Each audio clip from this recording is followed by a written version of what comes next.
तो दोस्तों स्वागत है आप सभी का हमारे यूट्यूब चैनल द संजय में। दोस्तों इससे पहले वाली वीडियो मैंने आपको बता दिया कि DSSP की जो पीआरटी की है वैकेंसी, उसमें जो सिलेबस है उसमें पेडागोजी जो 100 मार्क्स की आ रही है उसके सिलेबस के बारे में डिस्कस मैंने टॉपिक वाइज पहली वाली वीडियो में कर दिया है। आज की वीडियो में जो फर्स्ट पेपर जो जनरल पेपर हो रहा है, जो सबके लिए जो 5 सब्जेक्टों में पूछा जा रहा है जो 20-20 मार्क्स का, उसके बारे में डिटेल में डिस्कस करते हैं। देखो ये पीआरटी का यानी किसका सब्जेक्ट सिलेबस के हम डिस्कस कर रहे हैं। पीआरटी के सिलेबस के कौन से की जनरल पेपर जो आ रहा है वो कितने मार्क्स का आ रहा है, हमारा 100 मार्क्स का आ रहा है। अब इस 100 मार्क्स में हमारे 5 सब्जेक्ट आ रहे हैं। पहले नंबर पर आ रही है हमारी हिंदी, दूसरे पर आ रही है इंग्लिश, उसके बाद आ रहा है जनरल अवेयरनेस, उसके बाद आ रहा है रीजनिंग और उसके बाद आ रहा है हमारा मैथ।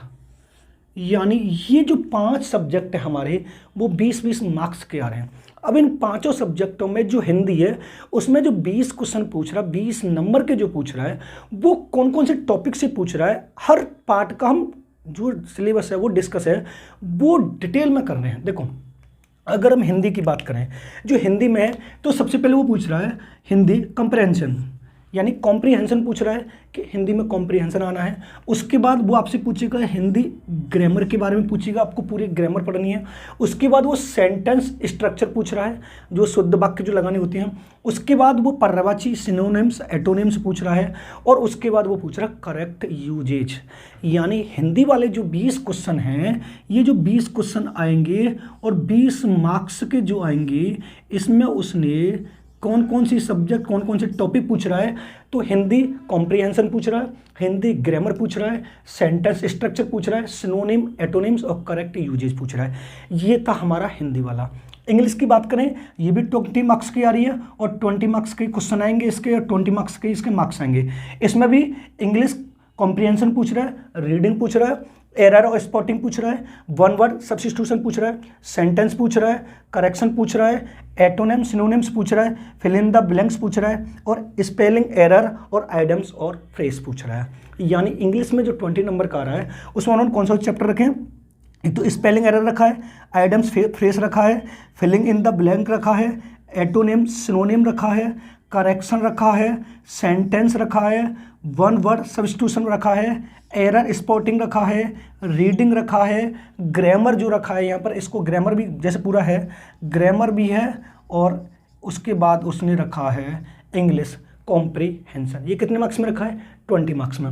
उसके बाद जनरल अवेयरनेस जो आ रही है उसमें 20 क्वेश्चन आएंगे और कितने मार्क्स के आएंगे, 20 मार्क्स का आएंगे। उसमें उन्होंने क्या कर रखा है, जनरल अवेयरनेस और जीएस जनरल स्टडीज। इसमें जो सबसे बड़ा पार्ट जो रहेगा वो दोस्तों वो करंट का रहेगा। वो सबसे ज़्यादा पार्ट किसका रहेगा, वो हमें देख लेना है, करंट का रहेगा।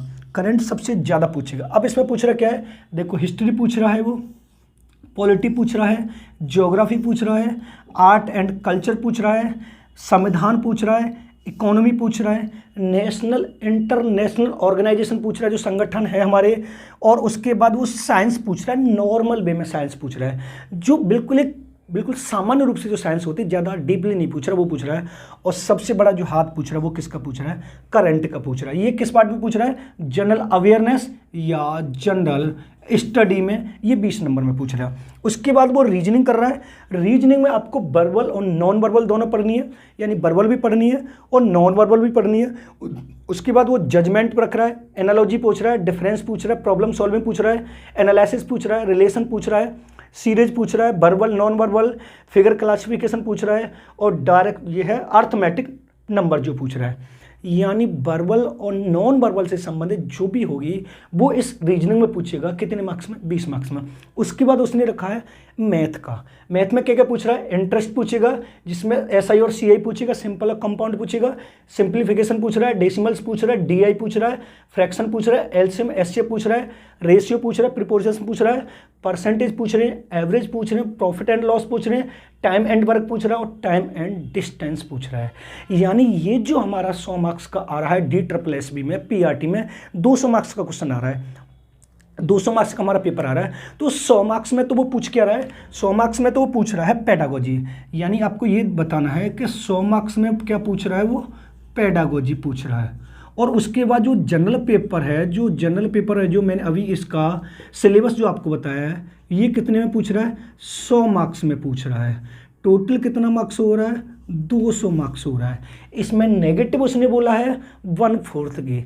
लेकिन दोस्तों यहाँ पर एक सबसे बड़ी बात ये रहेगी कि ये जो मेरिट बन रही है, मान लीजिए देखो इसको समझना, जो मैं आपको बहुत अच्छी बात बताने जा रहा हूँ कि मान लीजिए जो मैंने जनरल पेपर आपको बताया है, जो जनरल पेपर मैंने आपको बताया है 100 मार्क्स का, और उसके बाद मैंने आपको बताया है पेडागोजी 100 मार्क्स का। तो यहाँ पर एक समझने वाली बात दोस्तों ये है कि जब तक आपके 100 में से 40 मार्क्स नहीं आएंगे, यानी 100 में से 40 मार्क्स आपको कंपलसरी लाना है, तब जाकर आपका पेडागोजी वाला पार्ट चेक होगा, यानी आपका सेकंड पार्ट तब जाकर चेक होगा। यानी जब तक आप जनरल पेपर में 40 मार्क्स नहीं लेके आएंगे तब तक आपका पेडागोजी वाला पार्ट चेक नहीं होगा।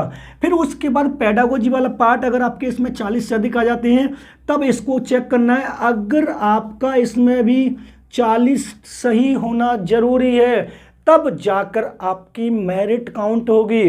अगर मान लीजिए जनरल पेपर में आपके 100 में से 20 मार्क्स आए तो सेकंड पेपर चेक नहीं होगा। अगर पेडागोजी में आपके जनरल पेपर में मान लीजिए आपके आगे 60 क्वेश्चन एक एग्जाम्पल पे, और पेडागोजी में अगर एग्जाम्पल पे आपके आगे 39, तो फिर मेरिट आपकी नहीं बनेगी। दो बात आपको ध्यान में रखनी है दोस्तों कि जनरल पेपर में भी 40 मार्क्स लाना जरूरी है और पेडागोजी में भी 40 मार्क्स लाना जरूरी है। इसके आधार पर भी दोनों को काउंट करके जो मेरिट बनती है, लेकिन मेरिट बनने में भी दोस्तों आपको नॉर्मलाइजेशन मिलेगा। जो आपकी 160 जो मैंने पहली वाली वीडियो में आपको बताया था कि इसकी इतनी मेरिट बन रही है, तो वो नॉर्मलाइजेशन के आधार पर बन रही है। मान लीजिए एक व्यक्ति के इसमें से आ जाते हैं 120, अगर उसे 10 से 15-20 नंबर का नॉर्मलाइजेशन बन जाता है तो उनकी मेरिट बन जाती है 140। यानी जो हमारी मेरिट बनेगी वो 3 आधार पर बनेगी, जो मैं आपको समझा रहा हूँ। पहली बात कि आपका जनरल पेपर में 100 में से 40 होना सही होना चाहिए। दूसरी बात, जब आपके 40 सही होंगे तो पेडागोजी वाला पार्ट चेक होगा, उसमें भी आपका 100 में से 40 होना चाहिए। जब ये दोनों हो जाएंगे, 40 से ऊपर हो जाएंगे, तब जाकर आपकी फाइनल मेरिट बनेगी। फाइनल मेरिट बनने के बाद फिर उसमें आपको नॉर्मलाइजेशन मिलेगा। नॉर्मलाइजेशन बनने के बाद जो आपकी मेरिट बनती है उसको हम फाइनल मेरिट के नाम से जानते हैं। जो फाइनल मेरिट बनेगी वो हमारी नॉर्मलाइजेशन के आधार पर बनेगी।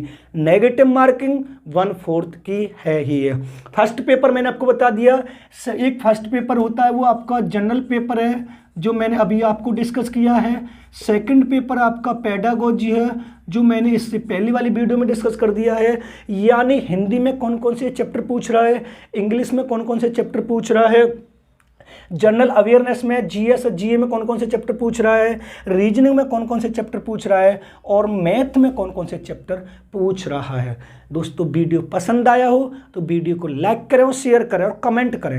आप अगर हमारे चैनल पर नए हैं तो हमारे चैनल को सब्सक्राइब करें, बेल आइकन ऑल को प्रेस करें, क्योंकि आने वाले वीडियो का नोटिफिकेशन आपको मिलता रहे। और इस बार चैनल पर आपको DSSSB और सीटेट और यूपिटर से संबंधित जो भी CDP है, साइकोलॉजी, पेडागोजी, ये जो 100 मार्क्स की है, आफ्टर होली आपके मोबाइल की स्क्रीन पर सबसे पहले मिलेगी। क्योंकि आफ्टर होली के बाद मैं इस पेडागोजी की सीरीज स्टार्ट करूंगा जो 100 मार्क्स की है, और पूरी कोशिश करूंगा कि आपको सरल भाषा में अच्छे से समझा सकूं। ठीक है दोस्तों, वीडियो पसंद आए तो चैनल को सब्सक्राइब जरूर करें। मिलते हैं नेक्स्ट वीडियो में। धन्यवाद दोस्तों।